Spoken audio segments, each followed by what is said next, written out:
रात की बस। हर साल की तरह इस बार भी गांव में दशहरे का मेला लगा। मेले में गांव के लोग दूर दूर से आते थे।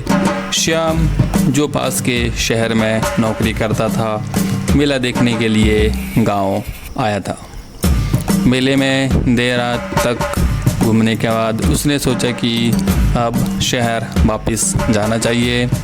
रात के समय बस पकड़ने के लिए श्याम बस स्टैंड की ओर बढ़ा। बस स्टैंड पहुंचते ही श्याम को आखिरी बस मिल गई। बस में गिनती के ही कुछ यात्री थे।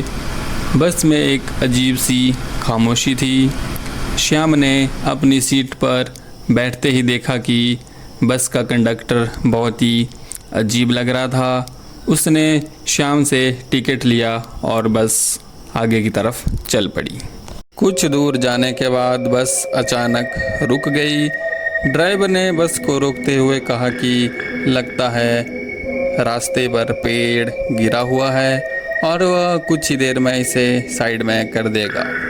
सारे यात्री बस में ही इंतज़ार करने लगे। तभी श्याम को एक अजीब सी आवाज़ सुनाई दी। उसे लगा कि खिड़की के बाहर कोई है, तो उसने बाहर झांक कर देखा तो बाहर कुछ भी नहीं था। रास्ते में बस बहुत ही सुनसान रास्तों से गुजर रही थी। बस की खिड़कियों से बाहर की तरफ सिर्फ अंधेरा ही अंधेरा और घने जंगल दिखाई दे रहे थे। श्याम ने अपने फ़ोन में समय देखा तो रात के 11:30 बज चुके थे। श्याम ने बाकी यात्रियों से भी बात करनी चाहिए, लेकिन कोई भी जवाब नहीं दे रहा था। ऐसा लग रहा था कि सब किसी गहरी नींद में सो रहे हों। तभी एक बूढ़ी औरत ने श्याम का ध्यान खींचा और इशारे से उसे बुलाया। उसने बहुत ही धीमे स्वर में कहा, तुम्हें यहाँ से भाग जाना चाहिए। यह बस नहीं बल्कि यह एक मौत की गाड़ी है। श्याम घबरा गया और बस से बाहर कूदने का मन बना लिया। बस की खिड़कियों से झांकते हुए उसे लगा कि बाहर बहुत ही घना अंधेरा था, तो उसे और भी डर लगने लगा। लेकिन उसने खुद को संभालते हुए बस से बाहर कूदने की ठानी। बस के ड्राइवर और कंडक्टर ने श्याम को रोकने की बहुत कोशिश की और उन्होंने कहा कि तुम अब यहाँ से भाग नहीं सकते। उनकी आंखों में एक खौफनाक चमक थी।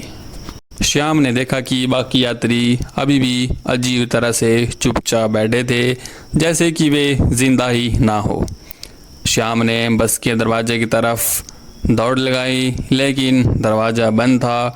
फिर उसने खिड़की से बाहर छलांग लगाने का सोचा।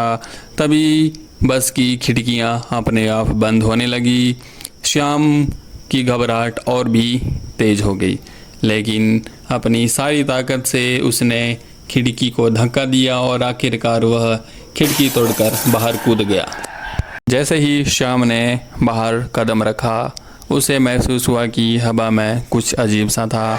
चारों ओर घना कोहरा छाया हुआ था। श्याम ने पीछे मुड़कर देखा, लेकिन बस गायब हो चुकी थी। उसे विश्वास नहीं हुआ कि सच में बस गायब हो गई है या फिर उसकी आंखों का धोखा था। श्याम उसी रास्ते से तेज़ी से आगे की ओर भागा और कुछ दूर भागने के बाद उसे एक छोटा सा घर दिखाई दिया। तो वह जल्दी से उस घर के पास पहुंचा और उस दरवाजे को खटखटाने लगा। कुछ देर बाद वहां से एक बूढ़ी औरत बाहर आई और कहा कि तुम कौन हो और इतनी रात को यहाँ पर क्या कर रहे हो। तो उस बूढ़ी औरत ने श्याम से कहा कि तुम बहुत ही घबराए हुए लगते हो, क्या हुआ। तो उस बूढ़ी औरत ने श्याम को बिठाया और कहा कि घबराओ नहीं और विस्तार से बताओ कि तुम्हारे साथ क्या हुआ है। श्याम ने बूढ़ी औरत को सारी बात बताई और उसकी बात सुनकर उसने घबराते हुए कहा कि तुम एक बहुत ही बड़े खतरे से बच निकले हो। तुम्हें उस बस की सच्चाई का नहीं पता। बुजुर्ग ने धीरे धीरे कहना शुरू किया, यह बस कोई सामान्य बस नहीं है। कई साल पहले इस बस में एक भयानक हादसा हुआ था। बस अचानक से मोड़ पर नियंत्रण खो गई और बस खाई में गिर गई और उसमें आग लग गई। बस में सारे यात्री जलकर मर गए। कहते हैं कि उन यात्रियों की आत्माएं अभी भी उसी जगह पर फंसी हुई हैं। उन आत्माओं की आवाज़ें रोज़ इसी तरह गूंजती रहती हैं, लेकिन हर साल वे इसी तरह बस को चलाते हैं और जो भी उस बस में चढ़ता है वो फिर कभी भी वापस नहीं आता। ऐसी बहुत सारी घटनाएं यहाँ पर हो चुकी हैं। वे हमेशा नई आत्माओं की तलाश में रहते हैं ताकि उनके कष्ट का अंत हो सके। यह सुनकर श्याम की रूह कांप गई। यह सुनकर श्याम बहुत ही ज़्यादा कांप गया और उसे यह तो समझ आ गया था कि वह कितने बड़े हादसे से बच निकला है। परंतु उसने उस बुजुर्ग महिला से पूछा कि मैं कैसे बच गया।